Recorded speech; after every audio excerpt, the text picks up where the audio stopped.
अस्सलाम वालेकुम नाज़रीन, मैं हूं अरसलान खोकर। आप देख रहे हैं program play field. T20 world cup की स्पेशल ट्रांसमिशन। पाकिस्तान के लिए बड़ा दिन। अनडिफिटेडली पाकिस्तान सेमीफाइनलिस्ट बनी है और वाहिद टीम है पूरे वर्ल्ड कप टूर्नामेंट की जिसे कोई हरा ना पाया। अल्हम्दुलिल्लाह से पाकिस्तान सेमीफाइनल में पहुंची और सेमीफाइनल में पाकिस्तान का 11 नवंबर को मुकाबला होगा ऑस्ट्रेलिया से। ऑस्ट्रेलिया से मुझे याद आया एक और बड़ी खबर पाकिस्तानियों के लिए ये है, जहां पर वेस्ट इंडीज़ पाकिस्तान आ रही है वहीं पर हामी भर चुकी है न्यूजीलैंड। 2022 मार्च में बहुत बड़ा टूर, 24 साल के बाद ऑस्ट्रेलियन टीम पाकिस्तान आ रही है। 3 टेस्ट मैचेस खेलेगी। मैं एक बार फिर रिपीट करता हूं, 3 टेस्ट मैचेस खेलेगी पाकिस्तान में ऑस्ट्रेलियन टीम और 3 वनडे मैचेस, 1 T20 होगा। 3 बड़े स्टेशंस पे मैचेस होंगे, रावलपिंडी, कराची और लाहौर। और ये टेस्ट मैचेस 3 तारीख से शुरू होंगे, 3 मार्च से। और इसी तरह जो वनडेयर्स हैं वो सिर्फ लाहौर में होंगे और T20 भी लाहौर में होगा। लेकिन टेस्ट मैचेस के लिए तीनों प्लेसेस को अपनी अपनी जगह मिल जाएगी। बहुत बड़ी खबर पाकिस्तान के लिए। भारत बुरे तरीके से शिकस्त के बाद बाहर हो चुका है वर्ल्ड कप से और ये कोई इतनी आम सी बात नहीं है भारत का बाहर होना। भारत बहुत लंबे अरसे से डोमिनेशन में था, मुख्तलिफ हवालों से कहें, कंट्रोवर्सीज़ के हवाले से कहें या गेम के हवाले से भी कहें। भारतीय टीम दुनिया की बेस्ट टीम थी, लेकिन पाकिस्तान ने जब भारत को हराया उसके बाद तमाम टीम्स का मोराल बुलंद हो गया और उसके बाद यके बाद दीगरे 2 मैच हारने की वजह से भारत को बहुत डैमेज पहुँचा जब न्यूजीलैंड ने भारत को अच्छा टफ टाइम दिया और हरा दिया। न्यूजीलैंड पहुंची है सेमीफाइनल में हमारे पूल से और मेरा ये ख्याल है न्यूजीलैंड डिजर्व करती थी। बहुत शानदार game. Hard luck for south Africa. South Africa net run rate की वजह से नहीं पहुंच पाई सेमीफाइनल में। तो ये हैं जी सारी टीमें और ये हैं हालात वाक़यात। सैयद मोहम्मद अवैस ने हमें ज्वाइन किया है। इंटरनेशनल क्रिकेटर हैं, उसके साथ साथ क्रिकेट एनालिस्ट, क्रिकेट एक्सपर्ट हैं। काशिफ शबीर क्रिकेट कमेंटेटर हैं, उन्होंने हमें ज्वाइन किया है। तस्नीम समर न्यूजीलैंड से हमारे साथ मौजूद हैं, क्रिकेट कमेंटेटर हैं। थैंक यू सो मच जी तीनों हजरात का। अवैस, सिचुएशन बड़ी मज़े की हो गई। इससे पहले कि मैं कुछ कहूँ, वैसे अच्छी बात नहीं है पर मुझे बड़ी खुशी है कि भारत बाहर हो गया। आप जो मर्ज़ी कहते रहें, देखने सुनने वाले, मेरा बड़ा दिल खुश है। क्योंकि देखें कभी कभी ऐसा होता है, हम ये नहीं कहते, एक अच्छा कॉन्टेस्ट हुआ, पाकिस्तान भारत का टफ मुकाबला था, पाकिस्तान ने उस टफ को ईजी कर दिया। भारत के लिए आगे वर्ल्ड कप टफ हो गया उस एक मैच की वजह से। देखिए आपको याद हो जब जिस वक्त वर्ल्ड कप स्टार्ट हो रहा था तो ख़ास करके इंडिया पे सबकी नज़रें थी। अरसलान के इंडिया एक अच्छी स्ट्रॉन्ग टीम है। जिस तरीके से आपको पता 1.5 महीने वहाँ पर IPL भी खेल रहे थे और फेवरेट्स भी थी, इसमें कोई गलत बात नहीं है कहने की। और जब पाकिस्तान इंडिया का मैच हुआ था तो मुझे याद है कि ऐसा पाकिस्तानी ऑब्वियसली होता है कि पाकिस्तान मैच जीते, पाकिस्तान अच्छा परफॉर्म करे, लेकिन कहीं ना कहीं वो फैक्टर ज़रूर था क्योंकि उनकी अगर आप देखें इस वक्त तक परफॉर्मेंस बड़ी अच्छी T20 साइड वो नज़र आ रही थी। लेकिन जो भारत जब खेलने आया तो जो साइकोलॉजिकल प्रेशर था उन पर नज़र आया, उनकी बॉडी लैंग्वेज पे। क्योंकि आपको पता है बैक साइड पे भी जो उन पे प्रेशर जो उनसे वो काफ़ी अरसे से बन रहा था कि पाकिस्तान से ना खेलो, पाकिस्तान से पॉइंट क्या करना है, या ये हो जाएगा वो हो जाएगा, वो साइकोलॉजिकल प्रेशर। फिर उसके बाद आपको याद हो कि विराट कोहली ऐसा कैप्टन, देखें जब आप लीड फ्रॉम द फ्रंट करते हो कभी भी आप ये स्टेटमेंट नहीं देते प्रेस कॉन्फ्रेंस में वर्ल्ड कप स्टार्ट होने से पहले कि मैं इसके बाद ऐसा कैप्टन टीम को छोड़ रहा हूँ। दैट मीन्स कि आप पहले ही मोरल टीम का तोड़ रहे हो। फिर आप देखें कि वैसे ये सोच रहे हो विराट कोहली कि हम तो वर्ल्ड कप जीत ही जाएंगे, तो जीत के छोड़ूंगा तो सचिन तेंदुलकर बन जाऊंगा। नहीं देखो अरसलान, एक बात बताऊं, देखें जिस वक्त वर्ल्ड कप खेलते हो तो चलो आप क्वालिफाइंग से स्टार्ट कर लो ना। आपने देखा हो कोई भी टीम बड़ी नहीं होती। बांग्लादेश श्रीलंका एक्सपीरियंस साइड है, लेकिन याद है ओमान ने भी टफ टाइम दे दिया था बांग्लादेश को। तो कोई भी टीम बड़ी या छोटी नहीं होती वर्ल्ड कप के अंदर। आप देखें इंडिया जिस वक्त खेलने आया था तो खास करके रोहित शर्मा की अगर आप बात कर लें तो रोहित शर्मा का मुझे याद है कि मैं भी किसी चैनल पर बैठा हुआ था तो इंडियन पे तो एक ही बात कर रहे थे बार बार कि जी रोहित शर्मा वो नहीं रहे जो रोहित शर्मा पहले होते थे। वही चीज़ आप देखें आमिर की शहीन शाह अफरीदी, जहाँ पर इन बॉल आती है, इन स्विंग, इन कटर आता है, वहाँ पर वो स्ट्रगल करते हैं। KL राहुल का भी वही चीज़ नज़र आई। एक चीज़ मैं वैसे बताना चाहूँ असलान कि मैं जितना मैंने वर्ल्ड कप का अभी तक स्टडी की, अगर आप New Zealand, south Africa, Australia, India, England की, चलिए इंग्लैंड के प्लेयर्स तो एंड टाइम में बैकआउट करके थे, वेस्ट इंडीज़, आप जितने प्लेयर्स को देखें ना जो 1.5 महीने से उन विकेट्स के ऊपर मौजूद थे, जो उन विकेट्स पर परफॉर्म करते रहे हैं, सारा का सारा वर्ल्ड कप के अंदर आके मैं कहूँगा वो चीज़ एक्सपोज होगी उनकी क्या उनकी परफॉर्मेंसेस थी। और क्योंकि कुछ हद तक आपको पता ऑस्ट्रेलिया के, जब अभी मैं काशिफ से भी ऑफेयर बात कर रहा था, ऑस्ट्रेलिया के बैट्समैन भी देखें वो कोई इतने अच्छे फॉर्म में नहीं थे। अच्छा मैं नहीं, अवैस ये चीज़ बड़ी इंपॉर्टेंट है। देखें ऑस्ट्रेलिया वाली बात जो है ना, ये मैं आपसे थोड़ी डिटेल डिस्कशन करूँगा पूरे प्रोग्राम में आज, कि जब हमने चूँकि उनसे टकराना है। तो काशिफ भाई, अवैस की बहुत सारी चीज़ें मेरा ख्याल बड़ा डिटेल एनालिसिस अवैस ने किया, चूँकि खुद क्रिकेटर है तो बड़ी डिटेल एनालिसिस की है। अग्री करते हैं कुछ चीज़ों से जी बिल्कुल 100%। और देखें इसमें एक चीज़ जो मैं ऐड करना चाहूँगा वो ये है कि जब इंडिया पहला मैच हारा उसके बाद जो उसका मीडिया प्रेशर था वो बहुत ज़्यादा इंडिया के ऊपर पड़ गया, तो होता ही और है। उसकी वजह से मज़ीद वो डीमोरलाइज हो गए। और मैं तो ये यहाँ तक कहूँगा कि जो उनका पोल था वो सारा खुल के सामने आ गया, कितने बड़े प्लेयर थे वो सारा सब दुनिया ने उस चीज़ को देख लिया। आप देखें पाकिस्तान के खिलाफ वो कोई आउट नहीं कर सके, न्यूजीलैंड के खिलाफ सिर्फ 2 उन्होंने विकेटें ली, और उसके अलावा जो उनकी टीम सिलेक्शन थी वो भी एक बहुत बड़ा क्वेश्चन मार्क था। अश्विन को उन्होंने शुरू में खिलाया कोई नहीं, टीम भी सही तरह सेलेक्ट नहीं की गई। तो मैं समझता हूँ ओवरऑल जो था ना उनका कंपोजर वो उस हिसाब का नहीं था, शायद वो बहुत ज़्यादा ओवर एक्साइटेड थे और ये घर से बनाकर आए थे कि शायद हमने मैच जीतना ही जीतना है, लेकिन वो तो खैर चीज़ ख़त्म हो गई है। अब जो है वो देखना ये है कि आगे क्या तरीक़ेकार होता है और आगे किस तरीके से दुनिया इस चीज़ को लेकर चलती है। और अभी आपने जो बात की ऑस्ट्रेलिया की कि ऑस्ट्रेलिया टूर कर रहा है, न्यूजीलैंड भी वापस आ रहा है, उसके बाद वेस्ट इंडीज़ भी आ रहा है, तो ये आउटबर्स्ट होगा इस वर्ल्ड कप का, क्योंकि पाकिस्तान जितना अच्छा परफॉर्म कर रहा है इस वर्ल्ड कप में, तो इंशाल्लाह पूरी दुनिया चाहेगी कि पाकिस्तान के साथ खेले, और इंशाल्लाह आप देखेंगे वर्ल्ड क्रिकेट जो है वो पाकिस्तान में दोबारा रिवाइव। आप अभी देख लेना ऑस्ट्रेलिया ने in between world cup he announce कर दिया है, उन्होंने कहा जी कि हम पाकिस्तान का फुल फ्लैश टूर करेंगे, पूरा टूर हो रहा है, पूरा 3 test match 3 one day sir perception. जी हाँ, तो ये बहुत ज़रूरी था पाकिस्तान के लिए, और जितने कंपोजर में है इस वक्त पाकिस्तान टीम तीनों डिपार्टमेंट्स में, चाहे बैटिंग चाहे फील्डिंग जिस पे पाकिस्तान एक बहुत बड़ा क्वेश्चन मार्क होता था, लेकिन उसमें बहुत अच्छा परफॉर्म कर रही है। बैटिंग तो है ही आउटस्टैंडिंग इस वक्त पाकिस्तान। एक चीज़ है, आप तीनों हज़रात से मैं ज़रा सोच रहा था उस पर बात करूँ ना करूँ, पर अब मैं सोच रहा हूँ करूँ। Tasneem, before talking about England और New Zealand, I would like to ask you that why India is going to play against Namibia? Isn't it a useless match? I mean, it's part of your obligations as part of the ICC, T20. What I'd like to talk about is because we're talking about the return of international cricket to Pakistan, और मैं बस सारों को ये याद दिलाना चाहती हूँ कि हम ये फ्रेज काफ़ी इस्तेमाल करते हैं। इस वक्त पाकिस्तान में वेस्ट इंडीज वुमेन टूर कर रही हैं, and I believe it's the first international cricket in Pakistan for the women in 16 years. Yes, in 16 so years. It's a massive range of things that are happening that are positive for Pakistan cricket. It's not just limited to the women's, it's not just limited to the men's, it's not just limited to one format. And that's exciting, particularly after the very difficult season that Pakistan had just before their World Cup preparation with 2 teams pulling out. So I think to get a positive commitment at this stage from Australia is really a massive signal for the international cricketing community. It's a hugely great sign for Pakistan, and it's something that I hope to see starts to become normalized, and we're no longer fighting series by series. Tasneem, sorry to interrupt you, यहाँ पे छोटा सा break लेना है, आप वापस आता हूँ तो आप अपनी बात भी कंटिन्यू कीजिएगा। छोटे से ब्रेक से वापस आते हैं तो इस पर बात करते हैं कि अब नॉर्मलाइजेशन की तरफ जाना है, तो सारी टीम्स ने इंशाल्लाह पाकिस्तान का विजिट करना है, और तमाम तर वेन्यूज़ जो पाकिस्तान के खाली पड़े थे वहाँ पर अब मैचेस होंगे। वापस आते हैं ब्रेक से।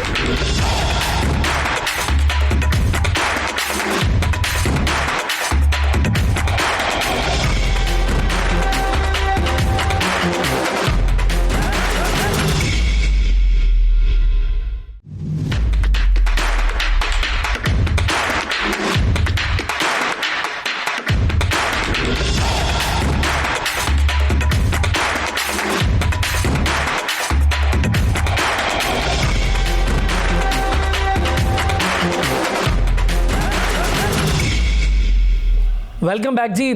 तस्नीम ब्रेक पर जाने से कुछ कह रही थी, Tasneem please continue. I was just talking about how important it is to recognize women's cricket in Pakistan as well, and that the West Indian women's team touring is a massive win for Pakistan. We were supposed to field the England women's side, and that was supposed to be historical, but we all know what happened with that. So I think it's really important that we recognize cricketing partners who have helped Pakistan re-establish international cricket back at home and are continuing to do that. So it's really exciting news about Australia, but a lot of due credit must go to all of the teams who have helped Pakistan reach where they are now. बिल्कुल ठीक है। अच्छा जी अवैस, और Namibia उस पर कोई बात करनी है इंडिया पे के आगे चलें, ऑस्ट्रेलिया और पाकिस्तान पे बात करें? यार वैसे एक असलान में ख़ास करके नमीबिया की बात करना चाहूँ क्योंकि काफ़ी क्वालिफाइंग राउंड्स भी खेले हैं उनके ख़िलाफ़। नमीबिया एक वाहिद टीम है जिसमें मैं कहूँ कि अगर देखें हम क्वालिफाइंग राउंड्स में देखें, स्कॉटलैंड को ज़्यादा मैं फेवरेट इसलिए कहता था क्योंकि स्कॉटिश प्लेयर, क्योंकि हेडिंगली में अपना आपको पता है कि एडिनबरा में साथ ही है यूके के, और काउंटी क्रिकेट भी वो खेलते हैं जितने क्रिकेटर्स हैं डिफरेंट काउंटीज़ के लिए, तो वो काफ़ी एक्सपीरियंस्ड होते हैं इन जैसे लेवल्स के लिए। लेकिन आप देखें तो बड़ा एक टोटली डिफरेंट चीज़ नज़र आई कि नमीबिया जो कि टीम इतनी मैं कहूँगा कि ज़रूर का अपना खेलती है क्वालिफाइंग राउंड्स वगैरह, और आयरलैंड के खिलाफ, अफगानिस्तान के खिलाफ, यूएई के खिलाफ वो मैचेस खेलते रहते हैं। लेकिन उनमें एक चीज़ मुझे अच्छी लगी कि यार उनमें वो जो बैटिंग जो टैलेंट था खास करके जो उनका देखें, उन्होंने प्रेशर नहीं लिया। उन्होंने जिस तरीके से जितने भी उनके कॉन्टेस्ट हो, आप देखें कि क्लोज मार्जिन से वो हारे हैं या उन्होंने टफ टाइम दिया दूसरी टीम्स को, तो एक बड़ा एक पॉजिटिव जाता है। और आईसीसी के लिए खास करके ना बड़ा एक अलार्मिंग पता क्या चीज़ होती है कि हाँ जो नॉन टेस्ट नेशंस हैं उनको हमें चांस देना चाहिए। देखें ना आपने एक अच्छा आईसीसी ने किया क्योंकि आपको पता है इनको बैकफायर बहुत ज़्यादा ये चीज़ होती थी कि जी आप जो नॉन टेस्ट नेशंस हैं वो कंसिस्टेंटली परफॉर्म करते हैं, लेकिन वो खेल नहीं सकते। मैं आपसे ही जानना चाहूँगा, ये आपने चले बात कर दी है नॉन टेस्ट प्लेइंग नेशंस की, जो टेस्ट प्लेइंग नेशंस हैं उनमें से किसी एक से भी अफगानिस्तान अब तक कोई मैच नहीं जीता, एक से भी। तो बहुत जल्दी नहीं स्टेटस दे देने में कर दी इस तरह, तो फिर जिम्बाब्वे बहुत पुरानी टीम थी बेचारी, कभी उनसे स्टेटस ले लेते हैं, कभी दे देते हैं, कभी उन बेचारों के साथ भी ये चलता रहा है। देखें अफ़गानिस्तान का आपको पता है कि एक तो देखें जो भी मामलात हैं अपनी जगह हैं, उनकी पता है आपको यहाँ तक कि सुना है, मैं तहकीक भी हो रही है कि इंडिया वर्सेस अफगानिस्तान मैच में, लेकिन खेले हम लोग यार यहीं पाकिस्तान में खेले, हार्ड वर्किंग क्रिकेटर्स हैं। उन्होंने बड़े कम टाइम में मैं कहूँगा अफगानिस्तान ने अपना जो स्टेटस है आईसीसी टूर्नामेंट्स में अपने आप को मनवाया है, चाहे वो क्वालिफाइंग राउंड्स में हो, चाहे वो एशिया कप में क्यों ना हो, चाहे वर्ल्ड कप में क्यों ना हो, चाहे पिच को टेम्पर किया जो भी था। आपको याद हो एक टफ टाइम दे चुके हुए थे पाकिस्तान को, पिछले मैच में भी आप देखें पाकिस्तान को ऑलमोस्ट टफ टाइम दे चुके थे जब आसिफ आए।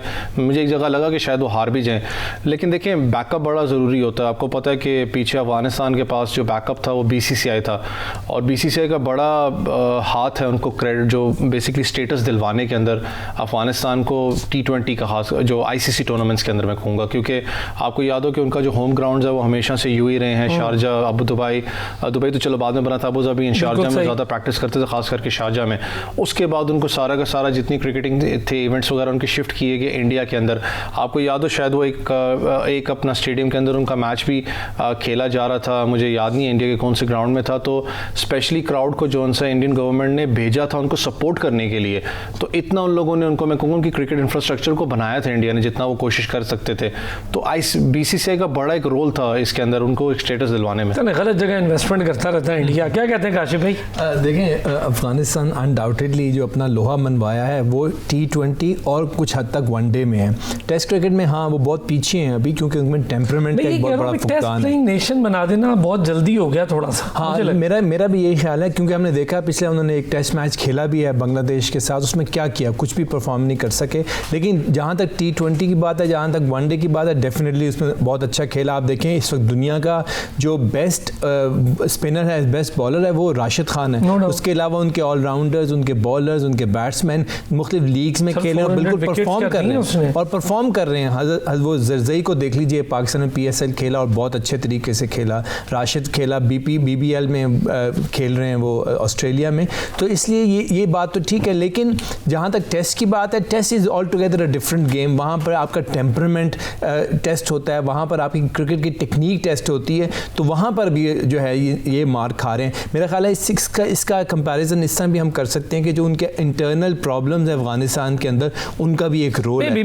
कंसिस्टेंसी भी नहीं है, कंसिस्टेंसी नहीं है जिसकी वजह से प्रॉब्लम। लेकिन आप दाद ये दें कि अफगानिस्तान एक रेजिलिएंट नेशन है कि इसके बावजूद वो वर्ल्ड कप खेलने के आया है, इसके बावजूद वो परफॉर्म कर रहे हैं। और लेकिन इसमें हाथ जहाँ देखें ना, हमारा दुख ये है कि उनको क्रिकेट सिखाने वाले हम, उनको यहाँ तक लाने वाले हम, लेकिन वो जाके झोली में किसी और की जगह का बैठ, यही प्रॉब्लम उनको अपना रिजॉल्व करना चाहिए और हमारी सपोर्ट और लेनी चाहिए। चले सर, अब जरा बात करेंगे इंग्लैंड और न्यूजीलैंड की, चूंकि पहला सेमीफाइनल दोनों बड़ी टीम्स के दरमियान है।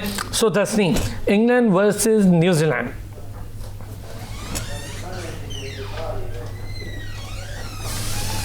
Tasneem, sorry I can't hear you भाई, तस्नीम की आवाज नहीं आ रही मुझे। Tasneem, can you say again? Yes, I'm saying which team are you calling the big team in that contest?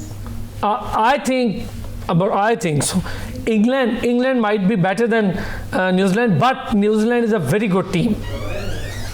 I think ये fair assessment है. देखिए इंग्लैंड के skills ये हैं कि वो standard change कर रहे हैं T20 cricket में. It's something that we get to see with England and white ball cricket continually at the moment. They are continually pushing the boundaries and giving more and more exciting cricket every day. One thing about England's strategy that is really beneficial for them is that they have a safety net with their batting. If their top order doesn't fire, they keep batting all the way down. Even Adil Rashid is a very competent domestic batsman. So England has a lot of strengths. लेकिन आपने एक New Zealand की भी strength mention की है. They're very consistent and they're very professional. And whether or not it looks quite as exciting as the things that Jos Buttler does, what we do know is that it very much works. We saw it against the match against India as well. New Zealand never let up. They continually bowled a very competent professional line and length. They're never giving away extras. Free hits are not something that you expect to take off. All right, sorry Tasneem, एक बार फिर आपको रोकना पड़ता है कि यहाँ break लेनी है. ब्रेक से वापस आएंगे तो आप अपनी बात भी कंटिन्यू कीजिएगा. जरा न्यूजीलैंड इंग्लैंड का भी पोस्टमार्टम कर लेंगे, उसके बाद पाकिस्तान ऑस्ट्रेलिया की भी बात कर लेंगे. वापस आते हैं ब्रेक से.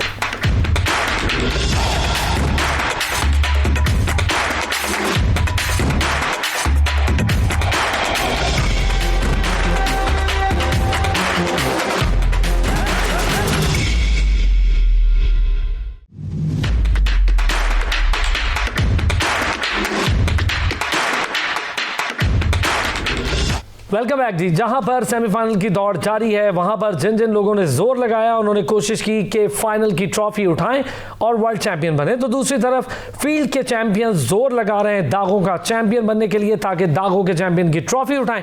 आइए दिखाते हैं आज के दागों के चैंपियन. ले जी, ये तो थे दागों के चैंपियन. पाकिस्तान पहुंच चुका सेमीफाइनल में, न्यूजीलैंड पहुंच चुका सेमीफाइनल में, इंग्लैंड और ऑस्ट्रेलिया दूसरे ग्रुप से हमारे सामने खड़े.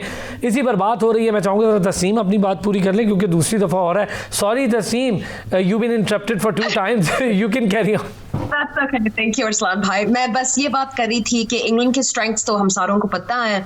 They've been so consistent throughout the competition, and only a very strong performance from South Africa, which was batting and bowling both, could stop them. But for New Zealand, the situation is a little bit different. Despite them being a team known for their consistency, they made some key changes coming into this tournament. They made some changes in their batting order. They moved Daryl Mitchell up the order to open for the first time in his career, including domestic cricket, and they hid Devon Conway in the middle orders, in the middle overs. And I think that one of the really important things for New Zealand is if this tactic had not have come off, we might have been seeing very different results, very, very different results. It's something that New Zealand wanted to persist with, and you can understand why. It's not too dissimilar from Pakistan's batting tactic of a slow and steady start that hopefully doesn't lose too many wickets and then allows for late end acceleration through players like Glenn Phillips and Jimmy Neesham. So this has worked for New Zealand so far, but the question is whether that strategy is going to be so effective against a team that gives themselves so many opportunities to make runs like England does.